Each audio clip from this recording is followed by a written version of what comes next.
Welcome जी। आज बाबू हम लोग पढ़ेंगे क्लास 10th का बायोलॉजी। और बायोलॉजी का फर्स्ट चैप्टर आज हम लोग पढ़ेंगे। जबकि आप लोग बाबू थंबनेल देख रहे हैं। और जो हम लोग का 27 जो होगा ना, यानी हम लोग का बिहार बोर्ड जो 27 का एग्जाम हम लोग देंगे, यानी उसके उसको देखते हुए आज हम लोग पढ़ेंगे यानी फर्स्ट चैप्टर बायोलॉजी का, यानी जिस चैप्टर का नाम है बाबू जैव प्रक्रम है। क्या नाम है बाबू? जैव प्रक्रम है। जबकि फर्स्ट चैप्टर आज हम लोग पढ़ेंगे। और इस बायोलॉजी के अंतर्गत पहला चैप्टर में कैस क्या दिया है क्या नहीं दिया है, इसके अंतर्गत आज हम लोग पढ़ेंगे। जबकि बाबू सबसे पहले अगर हम बात करते हैं बायोलॉजी का, तो सबसे पहले बायोलॉजी जो हम लोग का पढ़ने का तरीका होगा, सबसे पहले बायोलॉजी चैप्टर वाइज तो पढ़ेंगे ही पढ़ेंगे, लेकिन पढ़ने के बाद उसके बाद हम लोग क्या करेंगे बाबू? ऑब्जेक्टिव क्वेश्चन क्लियर करेंगे। इसका बाबू क्लियर करेंगे, ऑब्जेक्टिव क्वेश्चन क्लियर करेंगे। ठीक है, यानी ऑब्जेक्टिव क्वेश्चन क्लियर करेंगे, उसके बाद यानी हम लोग का चैप्टर कंप्लीट रूप से समाप्त होगा। यानी पूरे पहले कंटेंट पढ़ेंगे, उसके बाद ऑब्जेक्टिव क्लियर करेंगे, तब चैप्टर हम लोग का कंप्लीट होगा। यानी कंटेंट पढ़ने के बाद अगर हम लोग अच्छे तरह से ऑब्जेक्टिव पढ़ लेते हैं, उसके बाद ऑब्जेक्टिव पढ़ने के बाद सब्जेक्टिव का क्लास होगा। यानी ऑब्जेक्टिव सब्जेक्टिव को अच्छी तरह से अभी से ही तैयारी करते हैं, तो यानी 2027 में किसी प्रकार से एग्जाम में यानी दिक्कत होने वाला नहीं है। चलिए शुरुआत करते हैं बाबू, यानी क्लास 10th का बायोलॉजी है। और आज से हम लोग शुरुआत करते हैं कि हम लोग का जो बायोलॉजी है, सबसे पहले यानी बायोलॉजी जो है वह किस में आएगा बाबू? यानी साइंस में आएगा। किस में आएगा?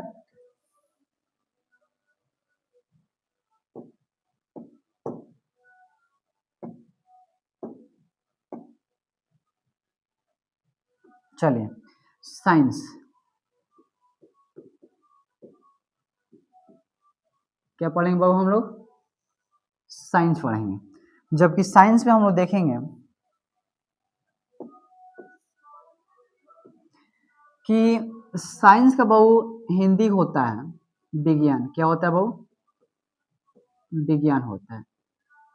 इस विज्ञान को सबसे पहले अगर हम बात करते हैं कि विज्ञान का सबसे पहले परिभाषा हम लोग जान जाते हैं कि विज्ञान का परिभाषा क्या है, तो हम लोग विज्ञान का परिभाषा जानेंगे कि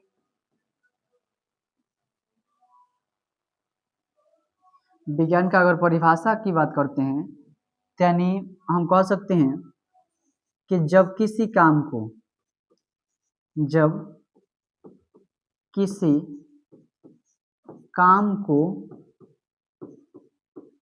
को सावधानी पूर्वक तथा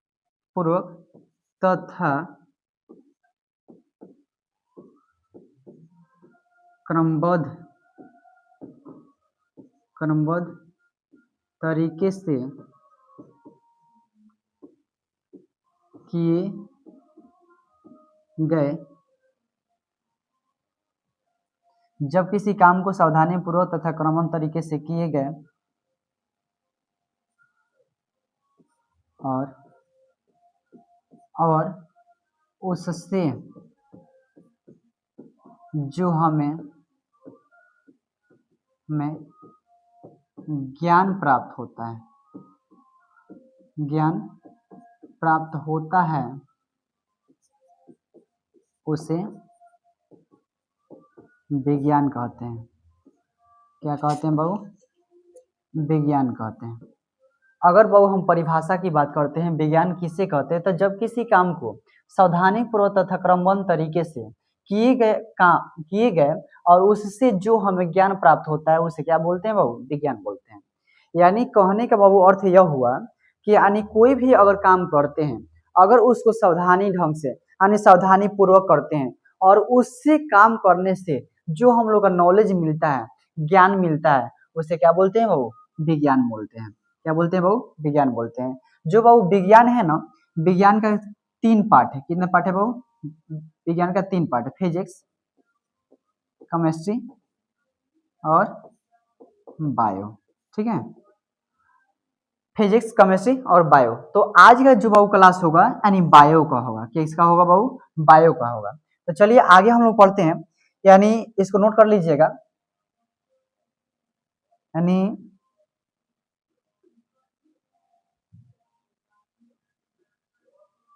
चलिए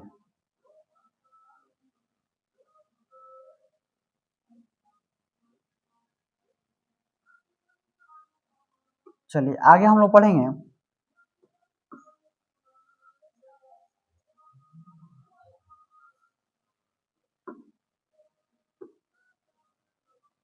बायोलॉजी क्या पढ़ेंगे बाबू? बायोलॉजी क्या पढ़ेंगे? बायोलॉजी। चलिए बायोलॉजी का हिंदी होता है बाबू जीव विज्ञान। क्या होता है बाबू? जीव विज्ञान। ठीक है। अगर हम बाबू बात करते हैं जीव विज्ञान में परिभाषा जानेंगे तो हम बोलेंगे, अब बाबू सबसे पहले बोले थे कि विज्ञान का कितने part? 3 part, physics, chemistry, bio. यानी जो आज हम लोग क्लास कर रहे हैं किसका? बायो क्लास कर रहे हैं। यानी बायो किसका पार्ट हुआ? विज्ञान का। तो हम बोलेंगे कि विज्ञान की वह शाखा,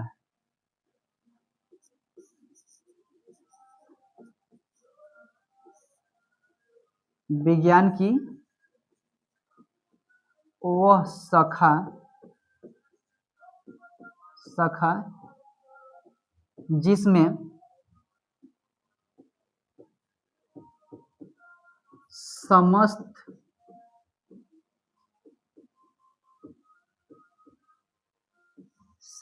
जीवधारियों का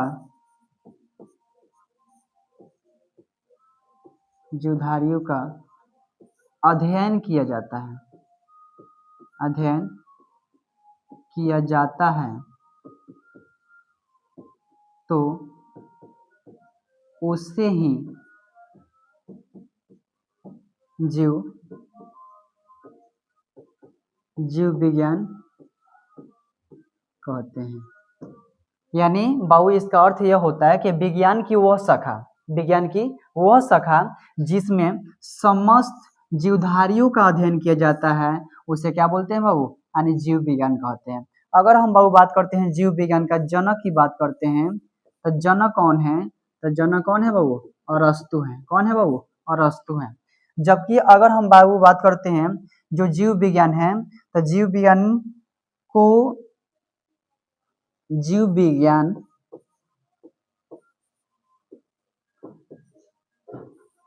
विज्ञान दो ग्रीक शब्द से लिया गया है, दो ग्रीक शब्द से बना है। ठीक है। यानी जीव विज्ञान दो ग्रीक शब्द से बना है। कितने शब्द से बना है बाबू? 2 ग्रीक शब्द से बना है। और कौन कौन शब्द से बना है?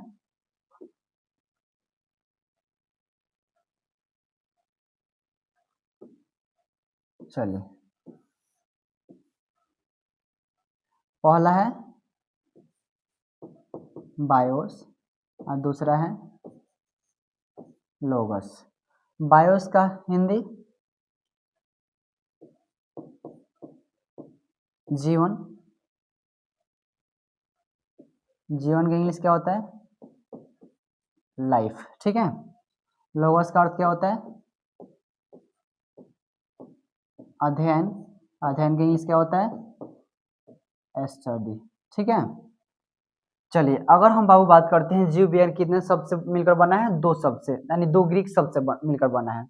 Bio plus लोगस। बायो का अर्थ क्या होता है? जीवन, जीवन का इंग्लिश क्या होता है? लाइफ। और लोगस का अर्थ क्या होता है? अध्ययन, और अध्ययन का इंग्लिश क्या होता है? स्टडी। तो अगर हम बाबू कहें कि चलिए एक बार वहां से रिपीट कर लेते हैं विज्ञान से, तो विज्ञान किसे कहते हैं? तो जब किसी काम को सावधानी पूर्वक तथा क्रमबद्ध तरीके से किए गए काम को और उससे जो हमें ज्ञान प्राप्त होता है उसे क्या बोलते हैं बाबू? विज्ञान बोलते हैं। जब विज्ञान बोलते हैं उसके अलावा यानी जो अगला परिभाषा है जीव विज्ञान। तो जीव विज्ञान किसे कहते हैं? तो विज्ञान की वह शाखा, शाखा यानी भाग भी होता है, शाखा यानी भाग भी होता है। तो भाग किसका है? यानी विज्ञान का भाग है। किसका भाग है बाबू? बायोलॉजी यानी विज्ञान का भाग है। तो अगर हम बोले कि विज्ञान की वह शाखा जिसमें समस्त यानी सभी जीवधारियों का अध्ययन किया जाता है तो उसे ही क्या बोलते हैं बाबू? जीव विज्ञान कहते हैं। जीव विज्ञान के जनक कौन है? अरस्तु को कहा जाता है। जीव विज्ञान के जनक कौन है? अरस्तु को कहा जाता है। जीव विज्ञान 2 ग्रीक शब्द से बना है। कितने शब्द से बना है बाबू? 2 ग्रीक शब्द से बना है, बायो प्लस लोगस। यानी बायो का अर्थ क्या होता है, जीवन, लोगोस का अर्थ क्या होता है, अध्ययन, जीवन का इंग्लिश क्या होता है, लाइफ, अध्ययन का इंग्लिश क्या होता है, स्टडी। चलिए इसको आप लोग नोट कर लीजिएगा। चलिए आगे हम लोग पढ़ते हैं।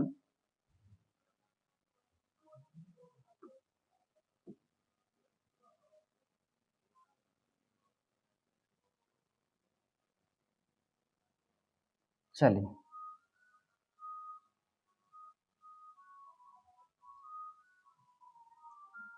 जो आगे होगा बहू, यानी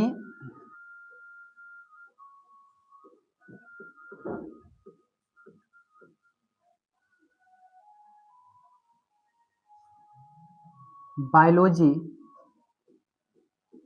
बायोलॉजी शब्द का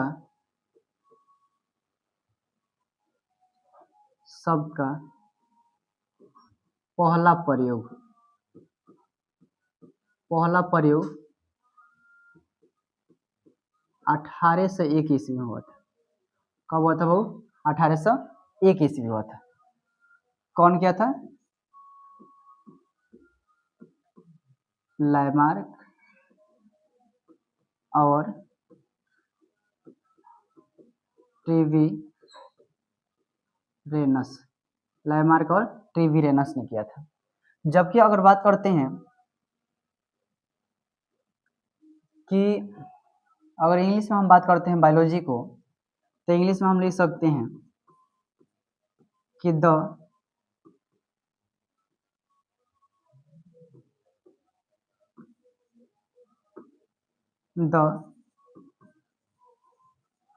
स्टडी ऑफ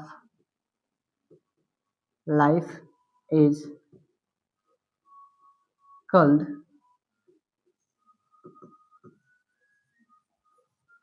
बायोलॉजी। यानी the study of life, the study of life is called biology, यानी जीवन का अध्ययन करना ही क्या कहलाता है बाबू, बायोलॉजी कहलाता है। अगर हम बाबू बात करते हैं बायोलॉजी को अध्ययन के आधार पर, यानी बायोलॉजी को अध्ययन के आधार पर दो भागों में बांटा गया है, दो भागों में बांटा गया है। कितने भागों में बांटा गया बाबू, दो भागों में बांटा गया।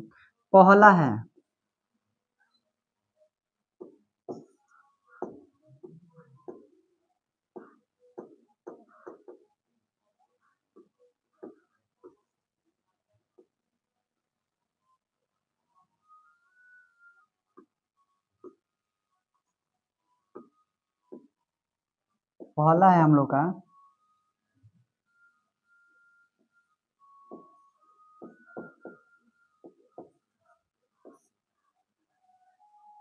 वनस्पति विज्ञान, दूसरा है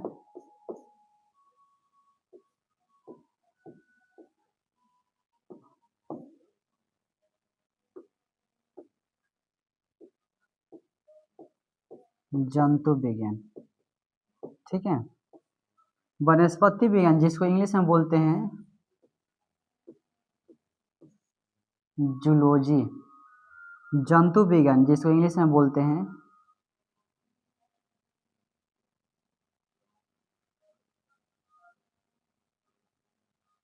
सॉरी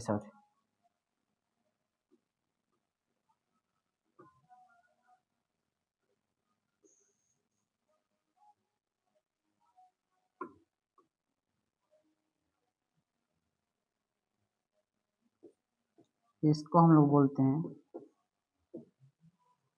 बोटनी, और जंतु विज्ञान को क्या बोलते हैं, जूलॉजी बोलते हैं। क्या बोलते हैं, जूलॉजी बोलते हैं।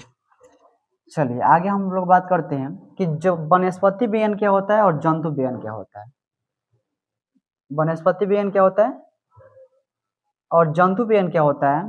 तो वनस्पति विज्ञान के अंतर्गत यानी पेड़ पौधे के बारे में अध्ययन किया जाता है, पेड़ पौधे के बारे में अध्ययन किया जाता है। पेड़ पौधे के बारे में।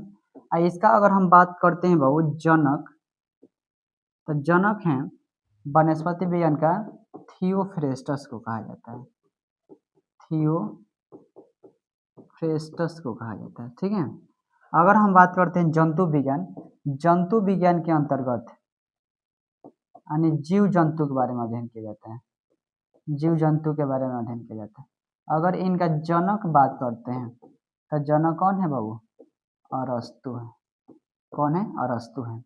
तो एक बार थोड़ा ध्यान से सुन लीजिए कि बायोलॉजी को अध्ययन के आधार पर कितने भागों में बांटा गया है? 2 भागों में बांटा गया, वनस्पति विज्ञान और जंतु विज्ञान। वनस्पति विज्ञान यानी बोटनी, जंतु विज्ञान यानी जूलॉजी। बोटनी किसे कहते हैं? वनस्पति विज्ञान किसे कहते हैं? तो जीव विज्ञान की वह शाखा। यानी अब जो वनस्पति विज्ञान जो हुआ, जंतु विज्ञान जो हुआ, वह अब किसका शाखा हो गया?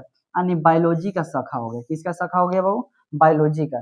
तो हम बोलेंगे परिभाषा के रूप में कि जीव विज्ञान की वह शाखा जिसमें या जिसके अंतर्गत पेड़ पौधे के बारे में अध्ययन किया जाता है, या बायोलॉजी शब्द का नहीं बोलेंगे कि विज्ञान, जीव विज्ञान की वह शाखा जिसमें पेड़ पौधे के बारे में अध्ययन किया जाता है, उसे क्या बोलते हैं बाबू? वनस्पति विज्ञान बोलते हैं। वनस्पति विज्ञान के जनक कौन है? थियोफ्रेस्टस को कहा जाता है। जबकि बात करते हैं जंतु विज्ञान, तो जंतु विज्ञान किसे कहते हैं? तो जीव विज्ञान की वह शाखा जिसमें जीव जंतु के बारे में अध्ययन किया जाता है, उसे क्या बोलते हैं बाबू? यानी जंतु विज्ञान बोलते हैं, जंतु विज्ञान कहते हैं। जंतु विज्ञान का अगर जनक की बात करते हैं तो अरस्तु को कहा जाता है।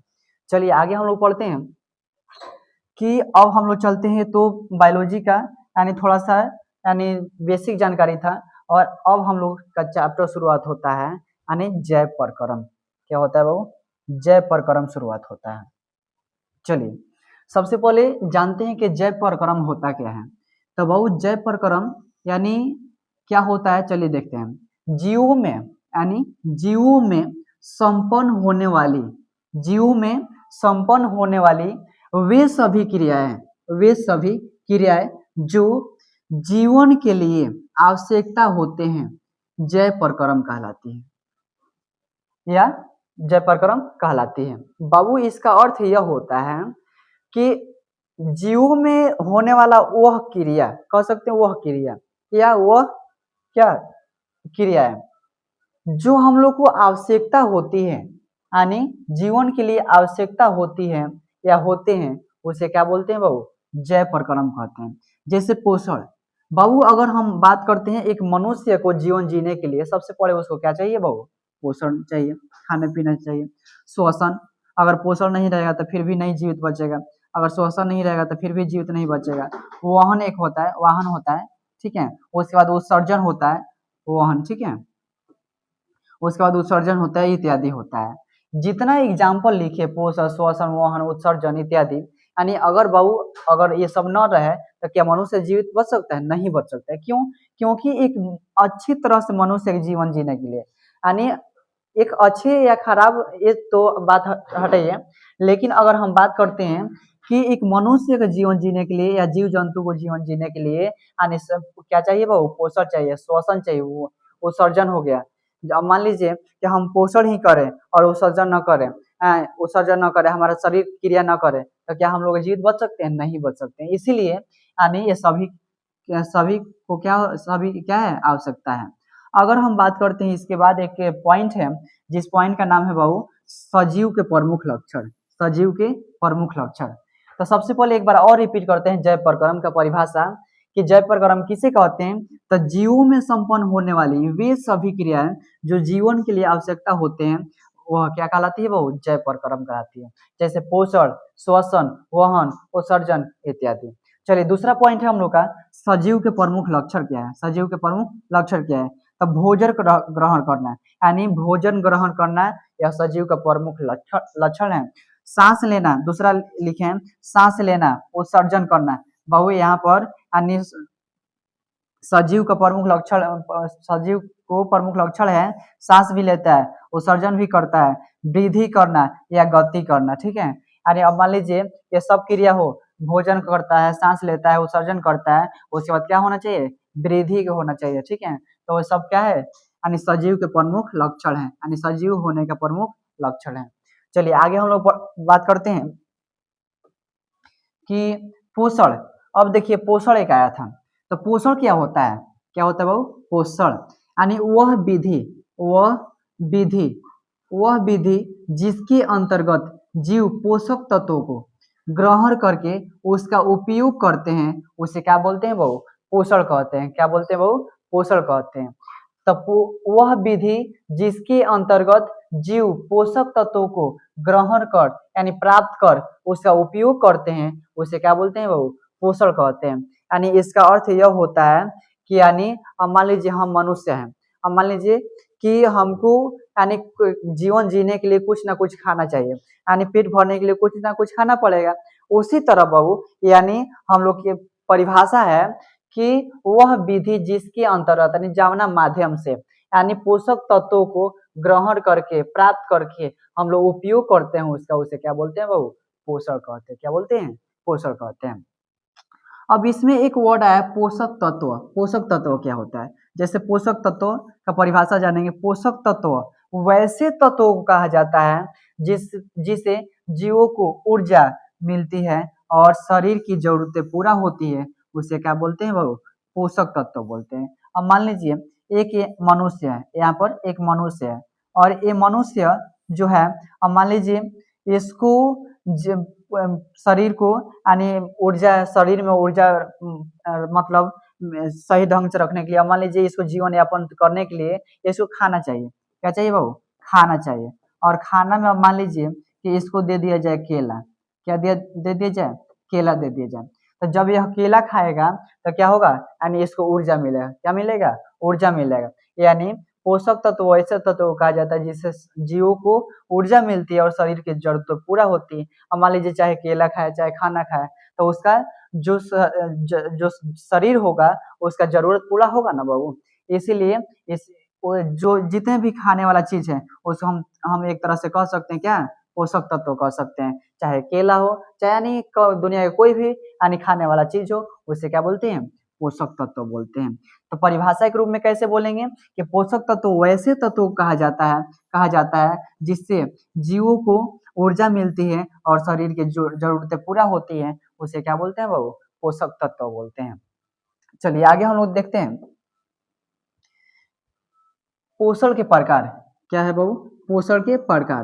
यानी पोषण मुख्य रूप से कितने प्रकार का होता है बाबू, दो प्रकार का होता है। कितने प्रकार का होता है, दो प्रकार का होता है। पहला स्वपोषण, उसके बाद दूसरा पर पोषण। पहला स्वपोषण, दूसरा पर पोषण। अब स्वपोषण क्या होता है बाबू, चलिए हम लोग देखते हैं। स्वपोषण यानी पोषण की वह विधि, पोषण की वह विधि जिसमें जीव भोजन के लिए किसी दूसरे जीव पर निर्भर नहीं रहते हैं, उसे क्या बोलते हैं, स्वपोषण कहते हैं।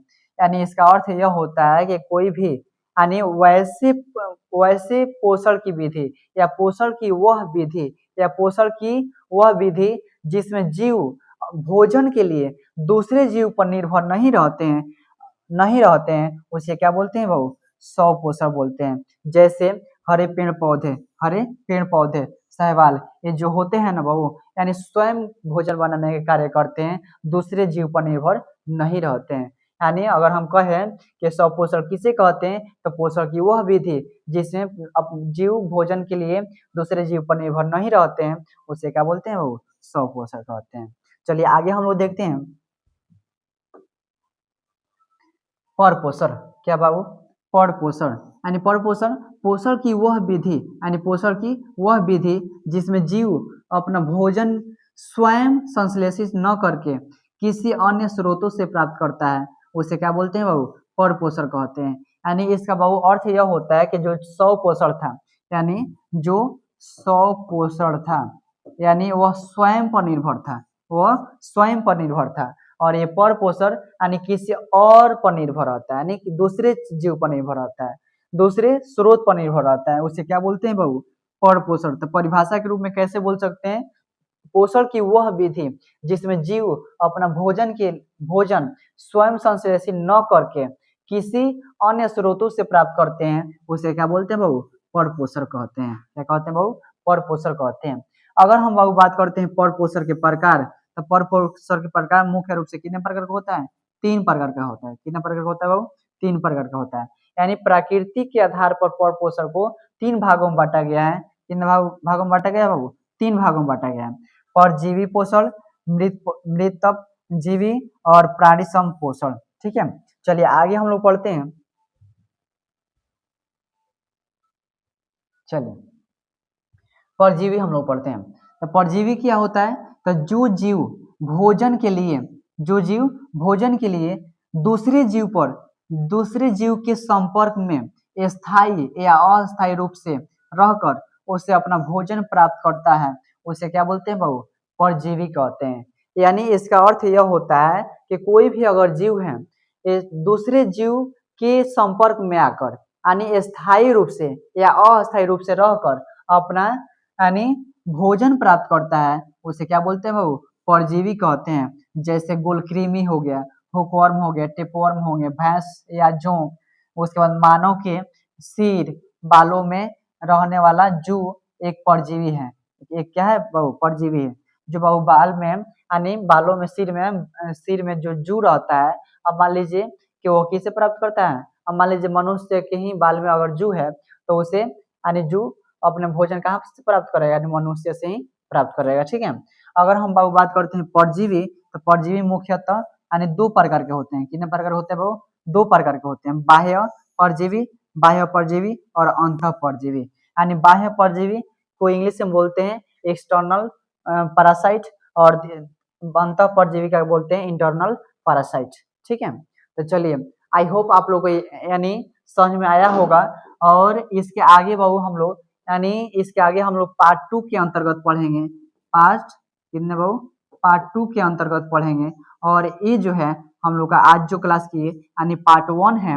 और चलिए इसको पूरे चैप्टर का कंटेंट पढ़ने के बाद हम लोग ऑब्जेक्टिव को क्लियर करेंगे, और ऑब्जेक्टिव क्लियर करने के साथ साथ यानी सब्जेक्टिव भी क्लियर करेंगे, ताकि आने वाला एग्जाम में किसी प्रकार से दिक्कत ना हो।